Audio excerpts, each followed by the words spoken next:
All right, so you think you know the Madeleine McCann case? Yeah, I thought I did too. But here's the thing. This case is way more complicated, way more frustrating, and way more disturbing than those quick news segments make it seem.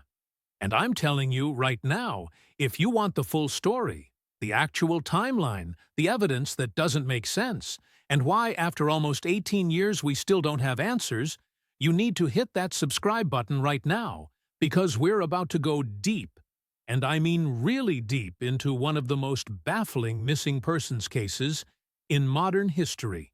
May 3rd, 2007. Praia da Luz, Portugal, a small resort town on the Algarve coast. 3-year-old Madeleine McCann vanishes from her family's holiday apartment, while her parents are at dinner literally 50 meters away. And from that moment, everything that could go wrong in an investigation did go wrong. I'm talking contaminated crime scenes, botched police work, media circuses, false leads, conspiracy theories, and a family that's been both victimized and vilified for nearly 2 decades. So buckle up, because this isn't going to be a neat little story with a satisfying conclusion. This is going to be messy, frustrating, and at times infuriating. Just like the case itself. Let's start with who the McCanns actually are, because there's been so much misinformation and just straight-up lies about this family that we need to establish the facts. Kate and Jerry McCann were both doctors. Kate was a GP. Jerry was a consultant cardiologist. They lived in Rothley, Leicestershire, England. Solidly middle class, well-educated, respected in their community. In 2003, they had Madeleine Beth McCann. Then, in 2005, they had twins, Sean and Amelie, through IVF. By all accounts, they were a normal, loving family. Not perfect, nobody is, but there's zero evidence of abuse, neglect, or anything that would suggest they were bad parents before this happened. In April 2007, the McCanns booked a holiday with a group of friends to Praia da Luz, Portugal. This wasn't some random choice, it was a Mark Warner holiday package, which is a well-known British holiday company that caters to families. The resort was called Ocean Club, and it was supposed to be family-friendly, safe, the kind of place where middle-class British families go to relax. The group consisted of the McCanns, their 3 kids, and 7 of their friends, 3 other couples, some with kids, some without. They called themselves the Tapas 7 because they'd been eating at the tapas restaurant near the pool every night. This detail becomes important later. They arrived on April 28, 2007. The apartment they were assigned was 5A in the Garden View block, ground floor. And here's the thing that people always miss. The McCanns didn't choose this apartment. They were assigned it by the resort. It was right on the corner of the block, easily accessible from the street, with a back patio door that led directly into the living area and the kids' bedroom. For the first few days, everything was normal. The kids were in the resort's kids club during the day, the adults were relaxing, playing tennis, hanging out, standard holiday stuff. Kate and Jerry were checking on the kids regularly when they'd go to dinner, going back to the apartment every 20-30 minutes. Now, I know what you're thinking. Why would you leave 3 kids under 4 years old alone in an apartment? And look, I get it. It seems negligent by today's standards, but in 2007, especially in what they thought was a safe resort, this kind of thing wasn't uncommon. The restaurant was close. They could see the apartment from where they were sitting. Well, they thought they could, and they were checking regularly. Was it a mistake? Absolutely. Should they have used the resort's babysitting service or brought a monitor? Yeah, probably. But does that make them responsible for what happened? That's where it gets complicated, and that's exactly what the media and the public couldn't figure out how to process. So let's walk through that night, minute by minute. Because the timeline is crucial, and it's also where things start getting messy. Around 7 p.m., the kids are put to bed. Madeleine and the twins are in their bedroom, which had 2 beds and a travel cot. Madeleine was in one bed. The twins were in cots. The bedroom was accessed through the living room. There was no hallway or anything separating it. Kate and Jerry get ready for dinner. They leave the apartment around 8:30 p.m. and head to the tapas restaurant, which was about 50 to 70 meters away, depending on which route you took. The restaurant wasn't inside the resort complex exactly.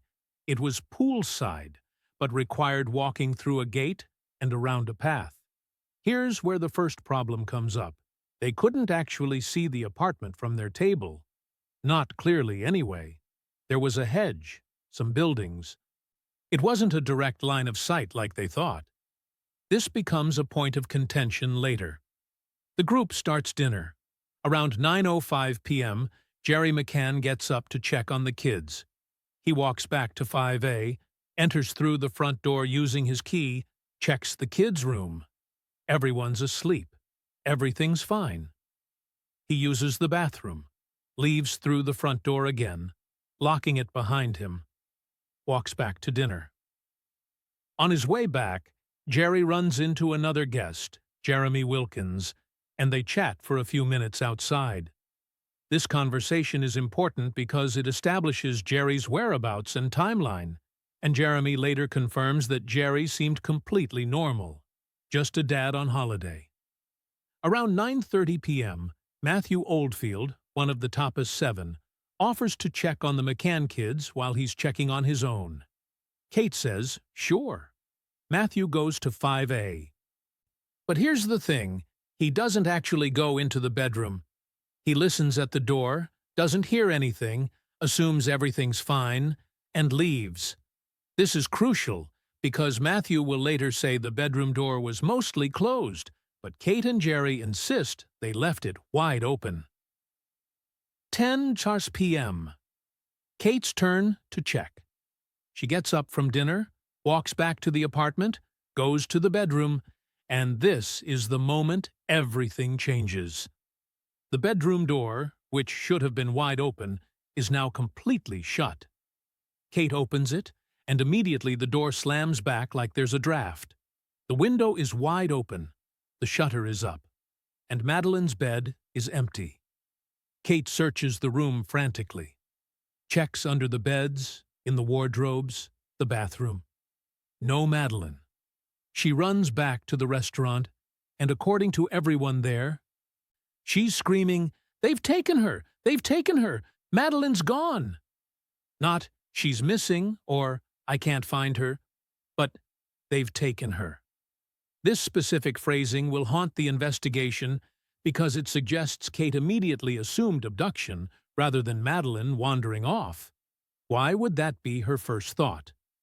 Jerry runs back to the apartment with the others. They search everywhere. The resort staff are alerted. Other guests start searching. Someone calls the Portuguese police, the Polícia Judiciária, around 10:15 p.m. And this is where the investigation starts going wrong from minute one. The local police, the GNR, arrive first.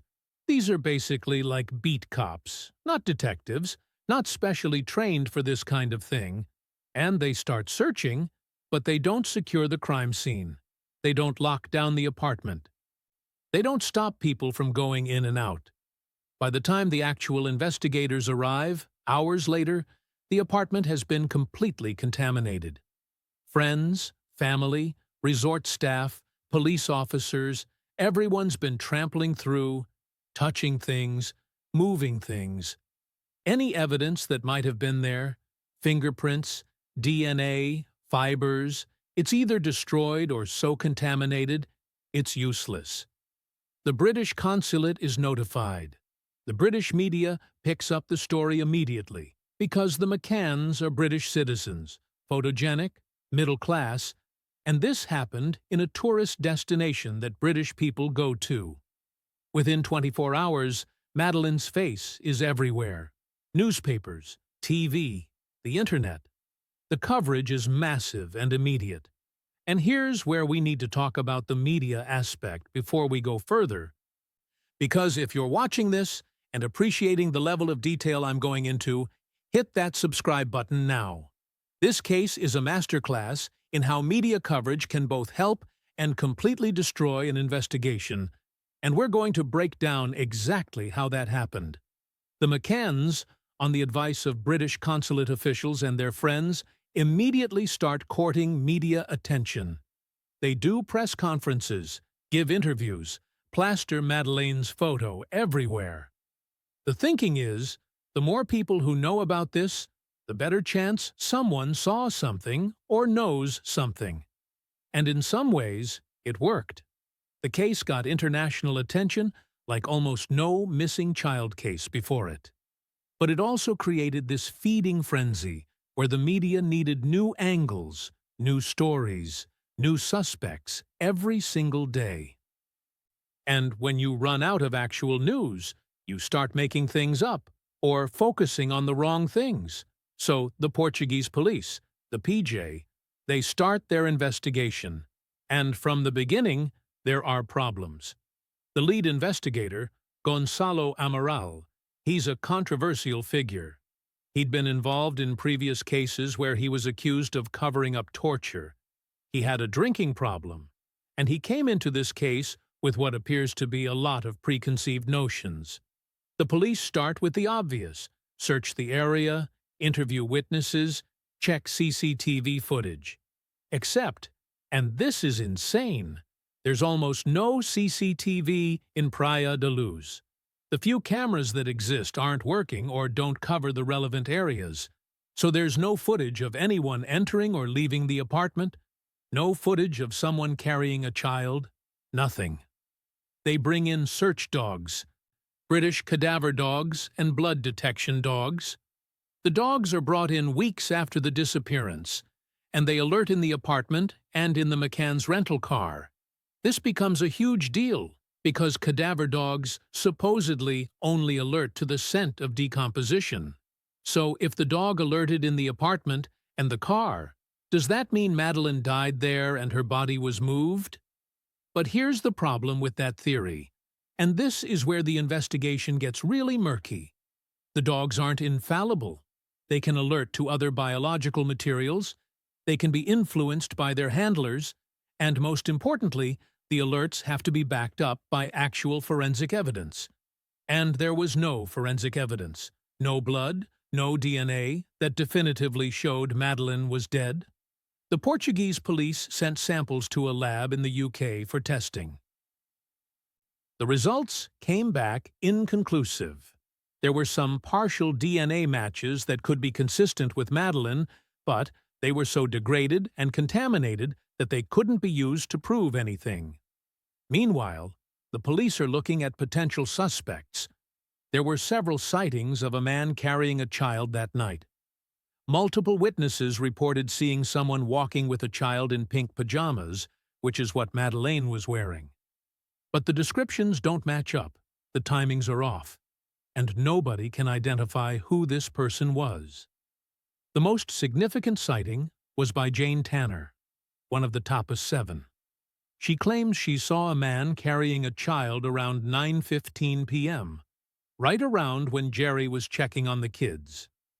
She describes him as white, dark hair, wearing tan pants, and a dark jacket. But the police can't find this person. And some people question whether Jane actually saw what she thought she saw. Let's talk about the various suspects and sightings, because there have been dozens, and trying to keep them all straight is a nightmare. First, there's Robert Murat. He was a British-Portuguese man who lived near the Ocean Club with his mother. He volunteered to help with the investigation as a translator, and he was acting, by multiple accounts, kind of weird. Too interested, too involved, asking strange questions. The police brought him in, searched his property, declared him an arguido, which is like a person of interest in Portuguese law. They tore apart his house and his mother's property looking for evidence. They found nothing. Absolutely nothing linking him to Madeleine's disappearance. Robert Murat later sued several British newspapers for libel and won. He was completely cleared, but his life was destroyed by the suspicion. This becomes a pattern. The media and police focus on someone, destroy their reputation, find no evidence, move on to the next person. Then there are the various sightings across Europe and North Africa. People claiming they saw Madeleine in Spain, Morocco, Belgium, France. None of them pan out. There's one particularly notable sighting in Morocco, where a Norwegian tourist claims she saw a little blonde girl who looked like Madeleine with a suspicious woman. The police investigated. It wasn't her. There's also the whole thing with the sketches. The police released several different composite sketches of potential suspects based on witness descriptions. The problem is, they all look completely different. One looks like a young man, another looks older, they have different hair, different features. This is because the witnesses were describing different people they saw that night, and the police never figured out which, if any, were actually relevant. Here's where the case takes its darkest turn. In September 2007, just 4 months after Madeleine disappeared, the Portuguese police declare Kate and Gerry McCann as arguidos, official suspects. The theory, and I'm not kidding, was that Madeleine died in the apartment, possibly from an overdose of sedatives that Kate gave her to make her sleep, and the McCanns then hid the body, staged an abduction, and disposed of the remains later using their rental car. Let's break down why this theory is absolutely insane. First, the timeline. Madeleine disappeared on May 3rd. The McCanns didn't rent a car until May 27th, almost a month later. So the theory is that they hid Madeleine's body somewhere for almost a month, then rented a car, retrieved the body, and disposed of it somewhere that it's never been found, all while being followed 24/7 by international media. Second, the motive. Why would the McCanns, both successful doctors with no history of abuse or neglect, accidentally kill their daughter and then stage this elaborate cover-up instead of just saying it was an accident? Accidental death, even if caused by sedatives, isn't a life sentence. The cover-up they're being accused of would require premeditation, planning, and nerves of steel. Third, the evidence, or lack thereof. There's no body.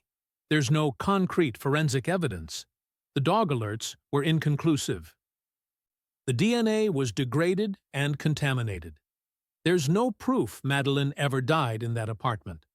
But the Portuguese police, led by Gonçalo Amaral, were convinced, and they leaked this theory to the Portuguese media, who ran with it. Suddenly, the McCanns weren't grieving parents. They were suspects. Murderers who killed their own daughter and tricked the world. The British media, initially sympathetic, started turning on them too. Tabloids ran headlines questioning their story, their parenting, their behavior. Kate McCann was criticized for not crying enough in public, for being too composed. Gerry was criticized for going for a run, for trying to maintain some normalcy. This is the thing that makes me furious about this case. Grieving parents are expected to perform their grief in a specific way, and if they don't, they're suspicious. Kate's a doctor. She's trained to compartmentalize, to stay calm in crisis situations. Gerry's way of coping was to stay active, to keep busy. Neither of those things make them killers. The lead investigator, Gonçalo Amaral, he became obsessed with the theory that the McCanns were responsible. And when he was eventually removed from the case in October 2007 for criticizing British police, he didn't just go quietly. In 2008, he published a book called The Truth of the Lie, where he laid out his theory that Madeleine died in the apartment, and the McCanns covered it up. The book was a bestseller in Portugal, and it destroyed what was left of the McCann's reputation there. The McCanns sued him for libel. The case went on for years, back and forth through Portuguese courts. They won, then lost on appeal, then won again. It was a legal nightmare that cost them hundreds of thousands of pounds and did nothing to find Madeleine. And here's the thing about Amaril's theory. It requires you to believe that two professional parents, with no criminal history, no history of abuse, surrounded by friends and family and media, managed to hide a body so well that it's never been found, fool multiple police forces from multiple countries, and maintain this lie for almost 18 years without breaking. It requires you to believe that every sighting of Madeleine alive after May 3rd is either mistaken or fabricated. It requires you to believe that the man or men seen carrying a child that night had nothing to do with this. It requires you to believe in a conspiracy so elaborate and perfect that it's basically impossible. But Amaral believed it. And he convinced a lot of people in Portugal and around the world to believe it too. And that's the tragedy, because while police resources were focused on the McCanns, the actual abductor, if there was one, was getting further and further away. In 2007, the McCanns set up a fund called Madeleine's Fund, leaving no stone unturned to finance the search for their daughter. They hired private investigators, multiple firms over the years, to continue looking when the Portuguese police scaled back their efforts. And this is where things get even messier, because private investigators need to produce results to justify their fees. And when there are no real leads, they start chasing anything. One firm claimed there was a network of pedophiles in Praia da Luz. Another claimed Madeleine was being held in a lair somewhere in the Algarve. There were reports of secret phone calls, mysterious donors, sightings all over the world. Most of it went nowhere. Some of the investigators were legitimate, doing actual detective work. Others were basically grifters taking money from desperate parents. The McCanns spent hundreds of thousands of pounds on these investigations, and while some leads were followed up, none of them brought Madeleine home. Before we continue with the more recent developments, if you're still with me and you're realizing just how complex and frustrating this case is, make sure you hit that subscribe button. Because we're about to get into the newest suspect, the German prisoner, and the evidence that might finally break this case open after almost 18 years. In 2011, after pressure from the British government and the media, the Metropolitan Police in London launched Operation Grange, a review of the entire case. This was huge because it meant British police, with more resources and different perspectives, were going to go through everything again. They started by reviewing all the evidence, all the witness statements, all the leads, and they came to some different conclusions than the Portuguese police. First, they didn't believe the McCanns were involved. They found no evidence to support that theory, and plenty of evidence of an abduction. Second, they also re-examined the sightings. One particular sighting that became significant was from the Smith family, Irish tourists, who saw a man carrying a sleeping child around 10:02 p.m., right around when Madeleine was discovered missing. They described a man in his 30s or 40s carrying a child who appeared to be asleep or unconscious. Martin Smith, the father, later said the way the man was carrying the child reminded him of Jerry McCann, which seemed to support the Portuguese theory. But the Met Police looked at the timeline and realized Jerry couldn't have been carrying Madeleine at that time because he was at the restaurant with multiple witnesses. So if it wasn't Jerry, who was it? The description didn't match any known suspects. The timing suggested this might be the abductor making their escape. But they never identified who the man was. In June 2020, 13 years after Madeleine disappeared, German police announced they had a new suspect, Christian Bruckner, a 43-year-old German national who was currently in prison for drug trafficking and rape. And when I say this guy is a monster, I mean it. Bruckner has a long criminal history. He's been convicted of sexual offenses against children, drug dealing, theft, you name it. At the time Madeleine disappeared, he was living in Praia da Luz in a farmhouse on the outskirts of town. Here's what we know about Bruckner's connection to the case. He was living near the Ocean Club in 2007. He was known to break into holiday apartments and hotels in the area. He had a history of sexual offenses against young girls. And his phone records show he received a call near the Ocean Club around 30 minutes before Madeleine was reported missing. The German prosecutor, Hans Christian Wolters, came out publicly and said they have evidence that Madeleine is dead and that Bruckner killed her. He said they're treating this as a murder investigation, not a missing person case. But here's the frustrating part. They haven't charged him. They say they have evidence, but not enough for a conviction. They've searched multiple properties connected to Bruckner. They've interviewed witnesses who knew him. They've gone through his phone records, his internet history, everything.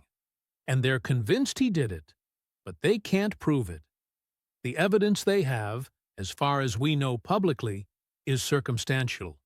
He was in the area. He had the means and opportunity. He matches the profile of someone who would do this. There are witnesses who claim he made incriminating statements about Madeleine. But there's no body, no forensic evidence, nothing concrete that puts him in that apartment or with Madeleine. Bruckner himself, from prison, has denied any involvement. His lawyer says there's no evidence connecting him to the crime. And legally, they're right, at least so far. Being a known pedophile who lived near where a child was abducted doesn't prove you abducted that specific child. Let's dig into who Christian Bruckner actually is, because understanding his history helps explain why he's the prime suspect. He was born in 1976 in Germany. By his teens, he was already getting in trouble with the law. Theft, burglary, small-time stuff. In 1994, when he was 17, he was convicted of sexually abusing a child in Germany. That's his first known sex offense. In the mid-1990s, he moved to Portugal, specifically to the Algarve region. He lived there on and off for years, sometimes in the farmhouse near Praia da Luz, sometimes in a camper van. He made money by doing odd jobs, dealing drugs, and breaking into properties. In 2005, 2 years before Madeleine disappeared, Bruckner was caught on video raping a 72-year-old American woman in her home in Praia da Luz. The video was found in 2016, and he was convicted of that rape in 2019. He's currently serving a 7-year sentence for it. But here's what's really disturbing. After Madeleine disappeared, Bruckner left Portugal and went back to Germany. Then he came back to Portugal, then left again. He was basically moving around, staying under the radar, continuing his criminal activities.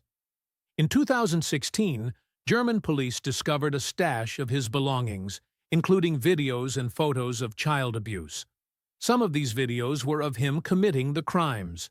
So this isn't a guy who made one mistake. This is a serial predator who's been doing this for decades. The German police believe he may be connected to other missing children cases in the area. There's Inga Gericke, a 5-year-old who disappeared in Germany in 2015. There's Carola Titze, a 16-year-old who went missing in Belgium in 1996. They're looking at whether Bruckner might be connected to those cases too. So, what evidence do German prosecutors actually have against Bruckner? They've been pretty secretive about the details, but here's what's been reported. First, the phone records. On the night of May 3, 2007, Bruckner's phone received a call at 7:32 p.m. The call lasted 30 minutes. The phone was pinging off a cell tower that covered the area around the Ocean Club. So he was there, or at least his phone was, right around the time Madeleine disappeared. Second, he bragged about it. Multiple witnesses have come forward saying Bruckner made statements to them about Madeleine. One woman claims he showed her a video on his phone and said something about a job he did in Praia da Luz.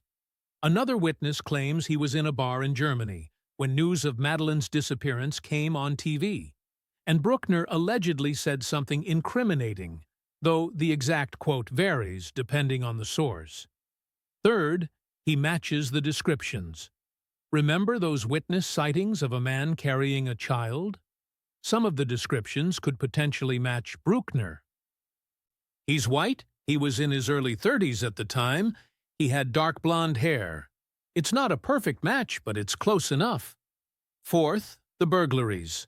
Bruckner was known to break into holiday apartments in the area. The method of entry to the McCann's apartment, the window and shutter being opened, was consistent with his M.O. Fifth, and this is probably the most concrete, there's evidence he was involved in burglaries at the Ocean Club specifically. German police found photos and videos in his possession that were taken inside apartments in the resort. So he had been there, he knew the layout, he knew how to get in and out. But here's what they don't have. They don't have DNA evidence linking him to the apartment. They don't have any of Madeleine's belongings. They don't have a body. They don't have a witness who actually saw him take her. Everything they have is circumstantial, and in a criminal trial, you need proof beyond a reasonable doubt. Circumstantial evidence can be enough to convict, but usually you need a lot of it, and it needs to build a compelling narrative. Right now, the German prosecutors are saying they have that, but they haven't shown it publicly, and they haven't charged him. The question everyone wants answered is, where is Madeleine McCann? If Bruckner took her, what did he do with her? The German prosecutors say she's dead, but where's the body? There are a few theories. One is that he killed her shortly after abduction and disposed of her body in the ocean or buried her somewhere in the Portuguese countryside. The Algarve has vast areas of uninhabited land, forests, wells, abandoned buildings. If he wanted to hide a body, there are plenty of places. Another theory is that he kept her alive for some period, abused her, and then killed her later. This is based on his pattern of behavior with other victims. He's not someone who kills quickly. He's someone who prolongs the suffering. A third theory, and this is the one that gives people hope even though it's probably the least likely, is that he sold her or gave her to someone else. There are trafficking networks, illegal adoption rings, people who will pay for children. But honestly, given Bruckner's history and the lack of any evidence Madeleine is alive, this seems unlikely. The German police have searched multiple locations connected to Bruckner. In 2020, they excavated a plot of land near the farmhouse where he lived. They searched a well near Praia da Luz. They've searched properties in Germany. They haven't found anything. And this is the heartbreaking reality. Even if Bruckner is the guy, even if they eventually charge him and convict him, we might never know what happened to Madeleine. He might never tell them. He might not remember. Or he might just refuse to talk. And Kate and Jerry McCann will spend the rest of their lives not knowing. We need to talk about the media's role in this case because it's been absolutely destructive. From day one, the media turned this into a spectacle. The British tabloids were the worst offenders. They published outright lies, fabricated quotes, ran conspiracy theories as fact. They accused the McCanns of everything from murder to selling their daughter. They published photos of Kate McCann looking sad with headlines like, "Why isn't she crying?" They analyzed her body language, her word choice, her clothing. The Portuguese media wasn't much better. They leaked information from the police investigation that was supposed to be confidential.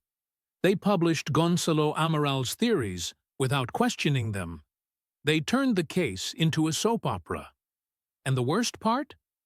The media coverage made the investigation harder. Witnesses were influenced by what they saw on TV. People came forward with false tips because they wanted their 15 minutes of fame. The actual evidence got buried under mountains of speculation and nonsense. The McCanns have been under a microscope for 18 years. Every decision they make is analyzed and criticized. They kept looking for their daughter. They're milking it for money. They tried to live normal lives. They don't care that she's gone. They can't win. And before we get to the conclusion, I want you to think about something. If this happened to you, if your child disappeared and the entire world was watching, judging every move you made, every word you said, how would you handle it? Would you perform your grief in exactly the right way? Would you never make a mistake, never say the wrong thing, never look suspicious to someone looking for reasons to suspect you?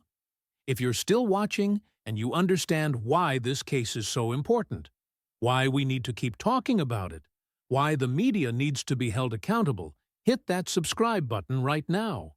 Because cases like this don't get solved by speculation and conspiracy theories.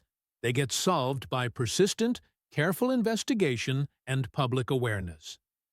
Oh boy, here we go. The conspiracy theories around Madeleine McCann's disappearance are absolutely wild. And I need to address them because they've become such a huge part of the case's legacy. Theory number 1. The McCanns killed her and covered it up. We've already talked about why this doesn't make sense, but people still believe it. They point to the dog alerts, the inconsistencies in statements, the fact that Kate immediately said, "They've taken her," instead of thinking Madeleine wandered off. But all of this has been explained and debunked multiple times. Theory number 2. Madeleine was sold into a pedophile ring. This one comes from the idea that she was too high profile to just murder, so she must have been taken by an organized group. There's zero evidence for this. Yes, trafficking rings exist, but taking a child from a resort apartment while leaving twins behind, right under the parents' noses, is incredibly risky for what would essentially be a business transaction. Theory number 3. Someone from the resort or someone connected to the McCann's group was involved. This theory suggests that someone who knew the McCanns' routine, knew the apartment layout, was able to take Madeleine. Some versions of this theory even suggest one of the Tapas 7 was involved. Again, no evidence, just speculation based on the idea that it had to be someone with inside knowledge. Theory number 4. She wandered off and died accidentally, and someone covered it up, or her body was never found. This one at least acknowledges she could have gotten out of the apartment. But Madeleine was 3, and the apartment was on the ground floor with doors that required adult strength to open. Could she have gotten out? Maybe. But nobody saw a lone toddler wandering around that night. Theory number 5, and this is my personal least favorite. Kate and Jerry are secretly high-ranking members of some shadowy organization, or they're protected by the British government, or they're part of some elite group that's covering this up. This requires believing in a massive conspiracy involving multiple governments, police forces, media outlets, all protecting 2 doctors from Leicestershire. The problem with all these theories is they require ignoring the actual evidence and constructing elaborate narratives based on speculation. They also do real harm because they distract from the actual investigation and they torture the McCann family with baseless accusations. As of 2025, here's where things stand. Christian Bruckner is still in a German prison serving his sentence for the rape of the American woman and drug trafficking. He has not been charged with anything related to Madeleine McCann, though German prosecutors say they're still building their case. In 2023, there were reports that German prosecutors were close to charging him, that they had new evidence. But, as of now, no charges have been filed.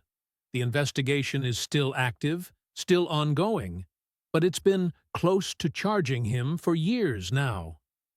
The Met Police's Operation Grange is still officially open, though the resources dedicated to it have been scaled back significantly. They've spent over $13 million on the investigation, and while they've followed up on thousands of leads, they haven't found Madeleine. Kate and Jerry McCann, now in their 50s, still live in Rothley. Their twins, Sean and Amelie, are now adults, born into a family defined by their sister's disappearance. The McCanns continue to campaign for Madeleine, do interviews on anniversaries, keep her face in the public consciousness. They've never given up hope that she's alive, though realistically, if Bruckner is involved, and the German prosecutors are right about her being dead, that hope is heartbreaking to watch. There have been some developments regarding potential new witnesses.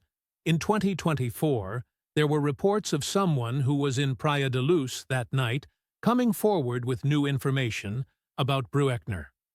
The details haven't been made public, but it allegedly places him near the Ocean Club around the time of the abduction.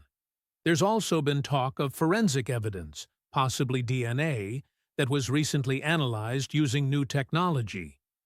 But again, nothing concrete has been announced.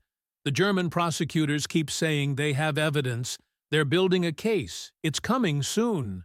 But we've been hearing that for years. The Madeleine McCann case changed how missing children cases are handled, for better and worse. On the positive side, it showed the power of sustained media attention and international cooperation. It showed that missing children cases don't have to go cold after a few weeks. But it also showed the dangers of too much attention.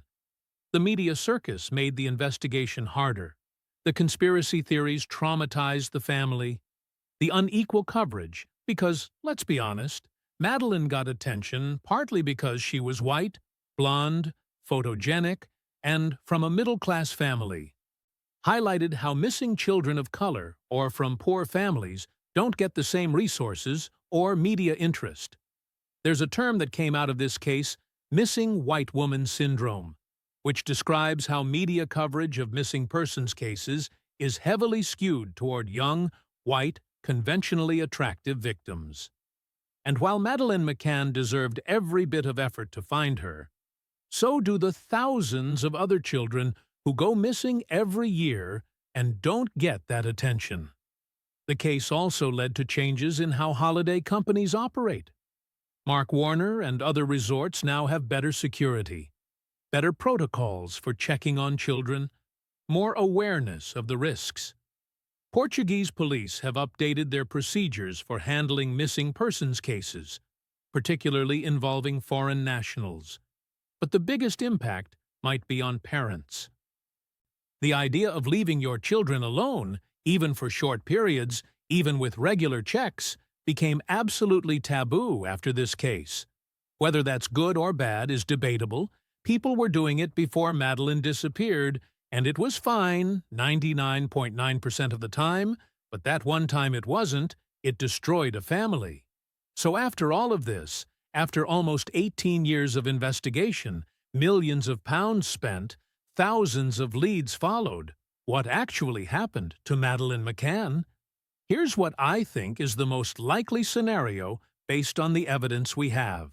Someone, quite possibly Christian Bruckner, was in the area looking to burgle apartments. He'd done it before. He knew the resort layout. He knew which apartments were likely to have valuables and which were occupied. He saw the McCanns leave for dinner. He watched the apartment, saw the adults coming and going for their checks, timed the intervals. He saw an opportunity. He entered through the window, probably intending to steal whatever he could find. He found 3 children asleep.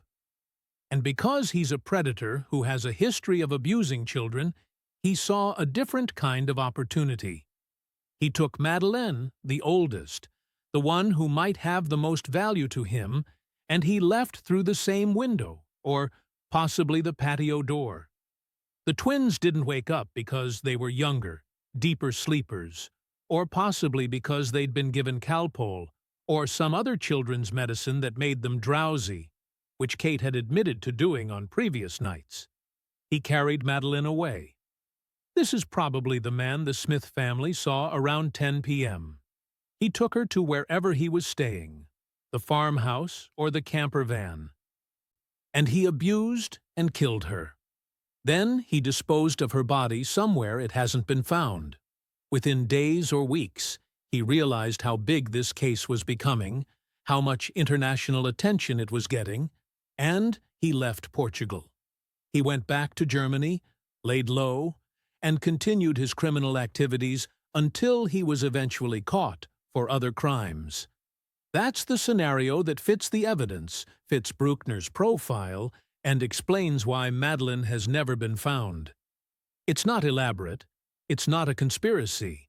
It's just a predator who saw an opportunity and took it. The alternative is that it was someone else entirely. Someone who's never been on the radar. Someone who took Madeleine for reasons we can't fathom and managed to evade detection for nearly 2 decades. That's possible. But given Bruckner's presence in the area, his history, and the evidence the German police claim to have, he's the most likely suspect. The Madeleine McCann case is one of those rare cases that's become part of popular culture. Everyone knows her name. Everyone has an opinion. Everyone thinks they know what happened. But why? Why this case and not the thousands of others?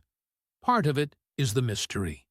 No body, no definitive proof of what happened, just questions. People love mysteries. And this is one of the biggest unsolved mysteries of the 21st century. Part of it is the family. Kate and Jerry McCann are educated, articulate. They knew how to work with the media, at least initially. They were sympathetic figures who became controversial figures, and controversy drives engagement. Part of it is the location. Portugal, a popular holiday destination for British families. This wasn't some far-off place nobody goes to. This was somewhere normal people vacation. It made everyone think, that could have been my family. Part of it is the mistakes. The botched investigation, the false accusations, the media circus. Every misstep kept the case in the news and gave people new things to argue about. And part of it is the hope. For years, there was a possibility that Madeleine was alive somewhere, that she'd be found. That hope kept people invested, kept them searching, kept them talking about it. Even now, with German prosecutors saying she's dead, some people hold out hope. But I think the real reason this case won't go away is because it represents something bigger. It's about trust. Trusting that the places we vacation are safe, that our children are safe, that if something happens, there will be justice. And in this case, all of that trust was shattered. Kate and Jerry McCann are still together, which is remarkable considering what they've been through. Most marriages don't survive the loss of a child, let alone the added stress of being suspected of killing that child, being vilified by the media, and spending nearly 2 decades in limbo not knowing what happened. Kate wrote a book, Madeleine, published in 2011, where she detailed their experience. The proceeds went to the fund to find Madeleine. She's also been open about her struggles with depression and anxiety, which is completely understandable. Jerry has been less public, focusing on his medical career and supporting Kate and the twins.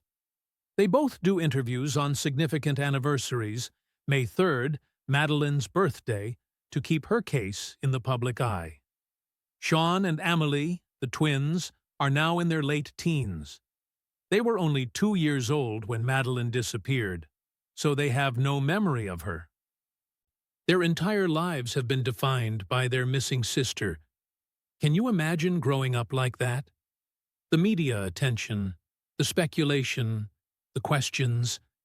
The McCanns have always maintained a dignified front. They haven't lashed out at their accusers. They haven't sued everyone who defamed them, though they had every right to. They've just kept pushing forward, kept searching, kept hoping. Whether you believe they were negligent that night or not, whether you think they made mistakes or not, you have to acknowledge their resilience. They've been through hell, and they're still fighting for Madeleine.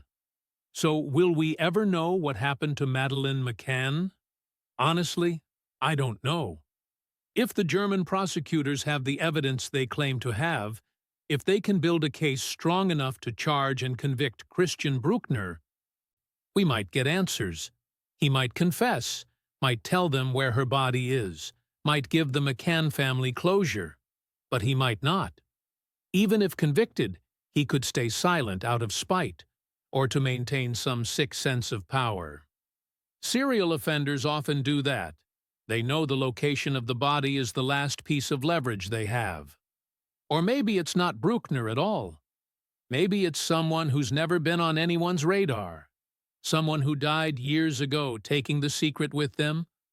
Or someone who's still out there living a normal life, having gotten away with it.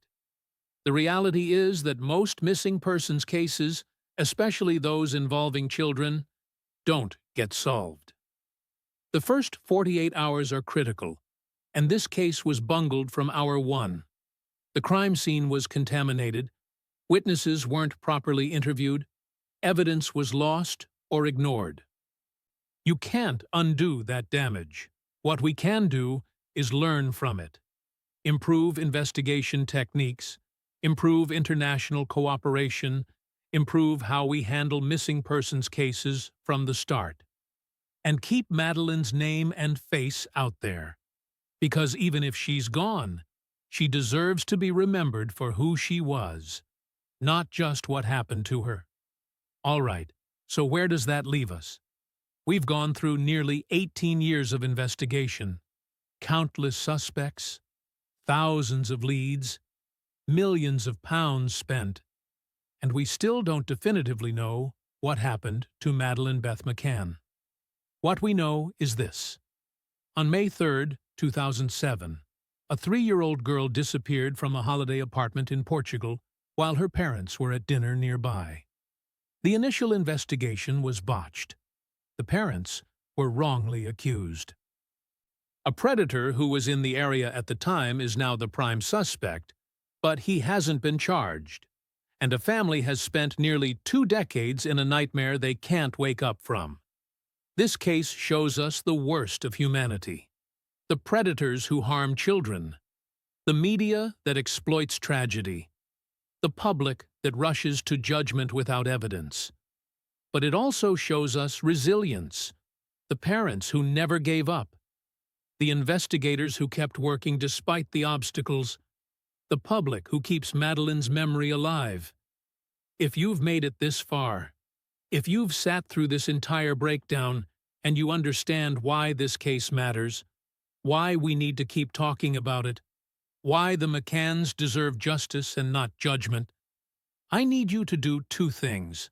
First, hit that subscribe button. Cases like this don't get solved by one viral video. They get solved by sustained attention, by people who won't let them be forgotten. And I'll be here covering every development, every new piece of evidence, every step toward justice. Second, share this video. The more people who understand the actual facts of this case instead of the conspiracy theories and tabloid nonsense, the better.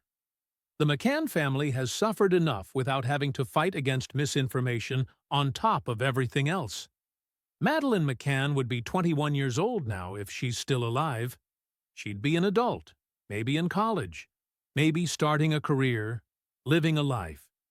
Instead, she's a face on a missing poster, a cold case file, a name everyone knows but a person nobody got to know. Her parents, Kate and Jerry, they wake up every day not knowing if their daughter is alive or dead, not knowing if they'll ever get answers, not knowing if there will ever be justice. And they've endured that for almost 18 years, with the whole world watching and judging. Whether Christian Bruckner is charged, whether there's a trial, whether we finally get answers, This case has already taught us important lessons about how we handle missing children, how we treat grieving families, how we consume true crime. We can do better. We have to do better. Because somewhere out there, another family is going through this right now. Another child is missing. Another set of parents is desperate for answers. Another case is being mishandled or ignored or sensationalized. And if we've learned anything from Madeleine's case, it should be this: every child matters. Every case deserves proper investigation. Every family deserves to be treated with compassion rather than suspicion.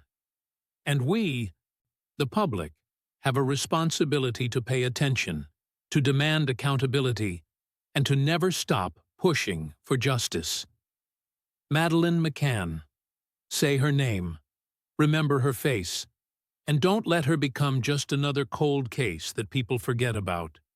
If you want to see more deep dives like this, more cases that deserve attention, more breakdowns that go beyond the headlines and the conspiracy theories, subscribe now. Drop a comment telling me what case you want me to cover next. And stay informed, stay skeptical, and stay compassionate. Thanks for watching. I'll see you in the next one.